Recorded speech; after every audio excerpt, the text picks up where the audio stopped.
The message came in just as I wrapped up the final merger documents for a tech acquisition. It was December 22nd, and the Chicago skyline glittered beyond my office windows. Harper, honey, about Christmas this year with your brother Mason bringing his new fiancée. She's a TV anchor, you know. We thought it might be best if you sought this one out. You understand, right? Love, Mom. I blinked at the text. Then I smiled. Tight. Amused.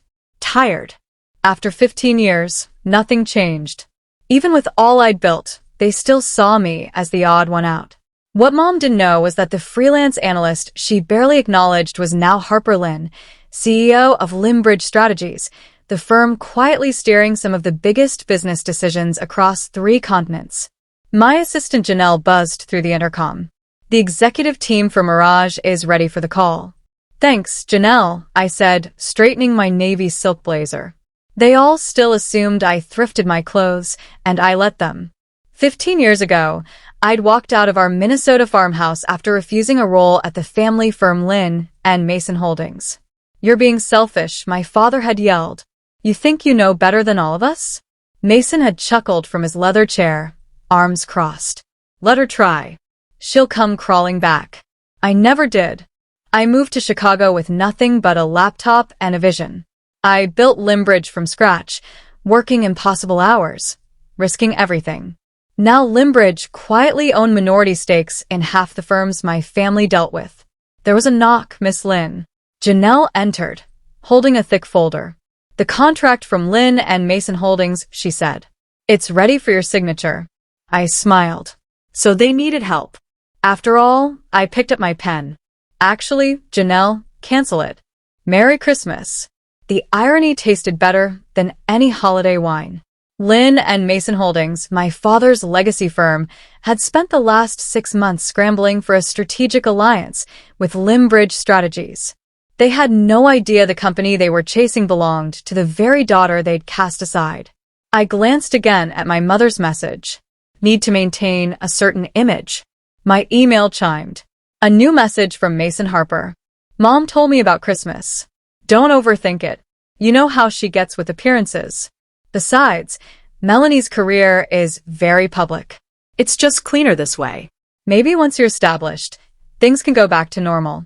Once I'm established, I echoed silently, staring at the 7-figure deal waiting on my desk. This partnership would unlock Lynn and Mason's international operations, a lifeline for them. I knew from our intel how much Dad had been boasting about it. All it needed now was one thing, my signature. Janelle returned, holding an iPad. Your father's on Zoom. He wants to confirm tomorrow's contract ceremony. I nodded and picked up the call. Harper Lynn speaking, I said, my voice calm and clipped. I always used my mother's maiden name in business to stay hidden. Hey, everything my father said. Chipper and formal. A far cry from the man who once called my startup a waste of potential. Just checking. Everything's on track for tomorrow, right? This deal is vital to our future. I thought of the Christmas dinners I wasn't invited to, of Mason's smug emails, of years spent as the family shadow. Actually, Mr. Lynn, I said slowly, I've been reviewing the terms. I have some concerns. Concerns. His voice cracked, but everything was approved. Things change, I replied. We should discuss it in person. Bring the whole family to the ceremony. Lynn and Mason is a family company, right? Of course, he stammered.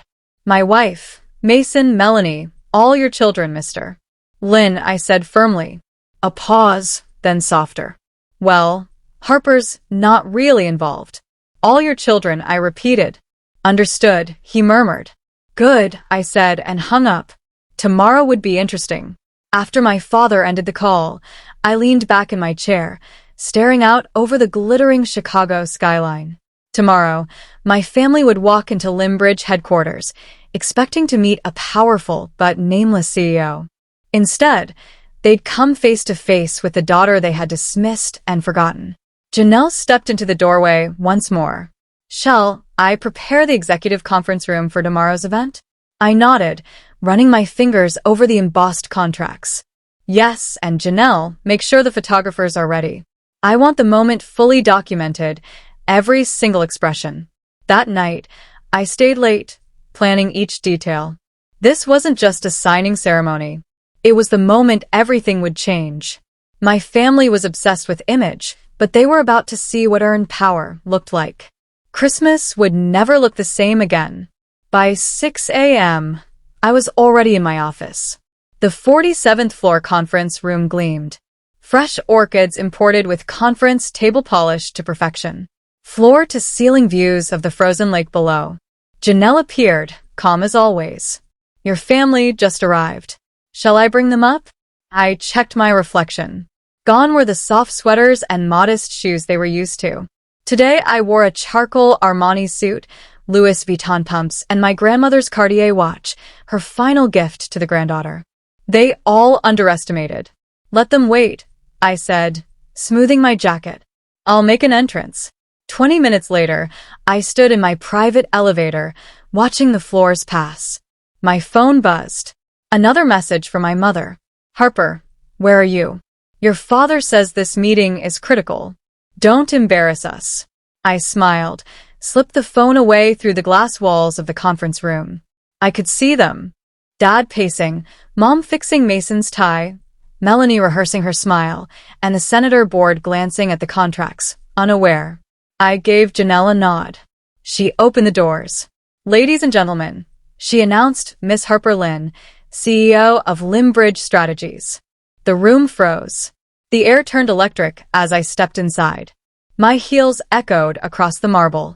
Then my mother's champagne flute slipped from her fingers, shattering across the polished walnut table. My father's face drained of color, rage giving way to disbelief. But it was Mason's stunned silence. I'd remember most the ever-confident air reduced to a speechless onlooker. Good morning, everyone, I said coolly, taking my seat at the head of the table. Shall we begin? This is absurd, my father stammered. You're a freelance consultant, aren't you? I lifted a sleek black folder and flipped it open because according to these documents, I'm the CEO of the firm you've been courting, Limbridge Strategies. The senator sat up straighter, suddenly attentive. I'm sorry. What exactly is going on? Oh, I said, turning to Melanie with a mock sweet smile.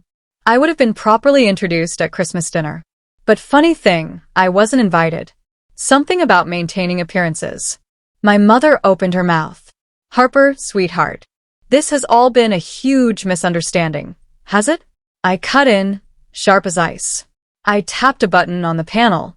The wall screen lit up. Let's review. Here's your message, Mom, suggesting I sit Christmas out. Here's Mason implying my career was a fluke. And here I tapped again. Is Dad pleading for this partnership? Completely unaware he's been negotiating with his invisible daughter. The room fell silent. Janelle moved between chairs. Placing updated copies of the contract in front of each guest, Dad flipped through his in panic. These aren't the same terms. These are different. I agreed, I said. I've made revisions. I've had years actually to decide how I wanted this moment to go. No, he leaned forward. You can't do this. Lynn and Mason has plans. Expansion investors, like how I had plans when I launched my business with no support, I said. When I was dismissed at every holiday table. That was different, Mom said. We were trying to protect you from failure. No, I stood, letting my voice cut through the air. You weren't protecting me. You were protecting your social status. I gestured toward the city skyline beyond the glass. Congratulations. Today, the world learns exactly who the Lynns are. I stood slowly, adjusting the cuff of my blazer. The partnership is off, I said. Voice calm and Final Limbridge will be acquiring Mirage directly, and as Dad likely realizes by now, that effectively blocks Lynn and Mason Holdings from accessing the European market. My father collapsed into his chair, the weight of it finally settling in. Without the Limbridge partnership, without the capital injection from international expansion, Lynn and Mason would remain exactly what it was, a dated regional firm operating good under the illusion of relevance. You can't do this, he murmured. We're family. I paused at the door, then slowly turned. Family. That's funny, because just yesterday I was told I wasn't successful enough to be family. I tilted my head, feigning reflection. I wonder, Will I be enough for Christmas dinner now? And with that, I left. The silence behind me was deafening. Through the glass, I glimpsed my mother pressing a designer handkerchief to her face, Dad staring hollowly at the shredded contract, and Mason, polished, prideful Mason, sitting slack-jawed, his plans crumbling like dust. Janelle fell into step beside me. That was intense. Are you okay? I glanced at the screen of my phone. Another blinking message from my mother. Harper, please come to dinner. We need to fix this. I smiled faintly. Cancel the Christmas dinner, I said. I've got better plans. The fallout came fast. Voicemails, emails, pleading texts. Harper, we're still your parents. You're ruining us. This isn't how family solves problems. Please, let's meet face to face. Just us. I didn't respond. Linbridge finalized the Merrick acquisition while Lynn and Mason stock began a slow, humiliating slide. Business headlines weren't kind. Massive loss in GMO play. Merger collapsed Tank's family-owned firm. Linbridge takes lead in AI supply chain 1 week later. I sat in my office reviewing new acquisition proposals when Janelle appeared again. Your brother's here, she said. Third time this week, but this time he's alone. I pulled up the security feed. Mason stood quietly in the lobby, but this time he wasn't wearing his tailored smile. His tie was loose. His eyes were tired. Something had changed. He looked tired. Send him up, I told Janelle after a pause. Mason stepped into my office slowly, his eyes scanning the space he'd never imagined. His little sister commanding the panoramic skyline behind me, the art, the quiet power in the details.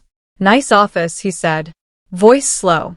Bigger than mine at Lynn and Mason, though I guess that doesn't mean much anymore. What do you want, Mason? He dropped into a visitor chair. For once, he didn't posture. Melanie called off the wedding. I raised a brow. Really? The perfect political couple couldn't weather a few headlines. She said she can't be tied to a sinking ship, he said. He gave a hollow laugh, said I no longer fit her image. The irony hung heavy. Dad's drinking again, he added. The board's starting to panic. Mom can't show her face at the club. Everything's falling apart because of me. I asked evenly. No, he admitted. Because we built everything on appearances, just like my relationship. I nodded once. You all treated success like it had one look, and I never fit it. I deserved that, he said quietly. You deserved a lot more, I replied, my voice hardening. Do you know what it felt like watching you all celebrate each other's wins while pretending I didn't exist? Mom threw parties for your every promotion. She never even remembered what I did. We thought you 189 were struggling. You never asked. I cut in standing. Not once in 10 years did any of you ask about my company, my team, my vision. You were too busy dismissing me to see I had surpassed all of you. His silence said it all. Then real tears, not performative, welled in his eyes. I was awful to you. Can you ever forgive me? I looked at him steady. Forgiveness isn't the issue, Mason. Trust is, and that's something you'll have to earn. Suddenly, the door burst open. My parents strode in, ignoring Janelle's objections. Harper, my father snapped, though the usual thunder in his voice was gone. This has gone far enough, he continued. You've made your point. Oh, I said calmly. And what point would that be? You're successful, my mother said breathlessly. That we were wrong. We see now, darling. So please stop punishing us. I laughed, a cold, hollow sound. Do you think this is about revenge, about proving I made it? I rose from my seat and walked to the window, staring out over the glittering skyline. No, this is about consequences, about finally making it clear that your choices, your judgment, your disregard, your arrogance have weight. We're your parents, my father said, his voice cracking. Everything we did, it was to protect you.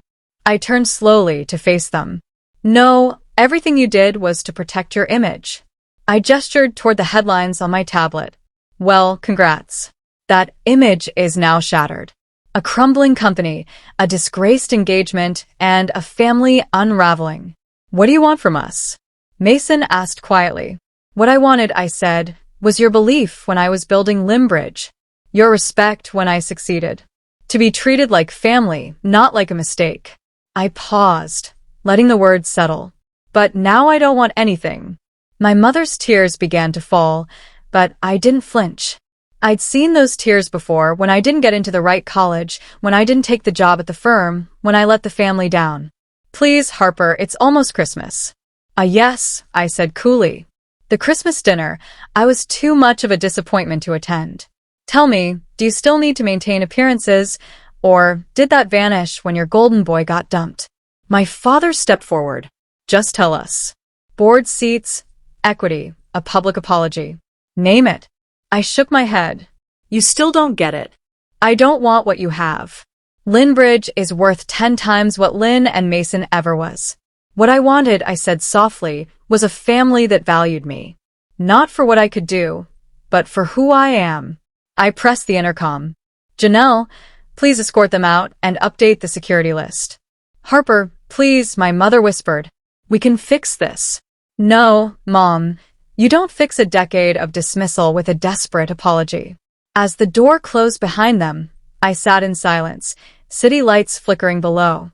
Then my phone buzzed. Heard what happened. Your grandmother would be proud. Christmas dinner at my place this year, Margaret. I smiled, a quiet warmth spreading through me, as if a weight had finally lifted sometimes. Family isn't defined by blood, but by those who believe in you when no one else does. The next morning, I gathered my executive team at Linbridge Strategies. It was time we were launching our boldest move yet, a complete restructuring of the consulting landscape, starting with the acquisition of 3 mid-tier firms across the Midwest. Lynn and Mason Holdings wasn't on the list as I stood before the board laying out our strategy. I thought briefly of the Christmas dinner happening in my parents' home. The glossy table, the curated wine, the hollow toasts, all of it built to preserve a crumbling illusion. Meanwhile, I was building something real. A week later, Janelle placed a small package on my desk. Inside was my grandmother's old leather business card holder and a note from Margaret. She always said you'd outshine them all. Looks like she was right. I placed it on my desk, right beside my nameplate, a quiet reminder. Success isn't defined by those who show up when you've made it, but by those who stood by you when you were still rising. My family had wanted to preserve their image. Well, they got one, just not the one they expected. And me? I had the one I earned, respected, fulfilled, and completely free. So, when someone asked me later, "Do you ever miss your family?" I smiled, turned back to my desk, and said I have a company to run because that was worth more than any seat at their table. If you've ever been underestimated, cast aside, or told you weren't enough, this story is for you. I didn't build my life to prove them wrong. I built it to prove to myself that I was right to believe in the quiet fire inside me.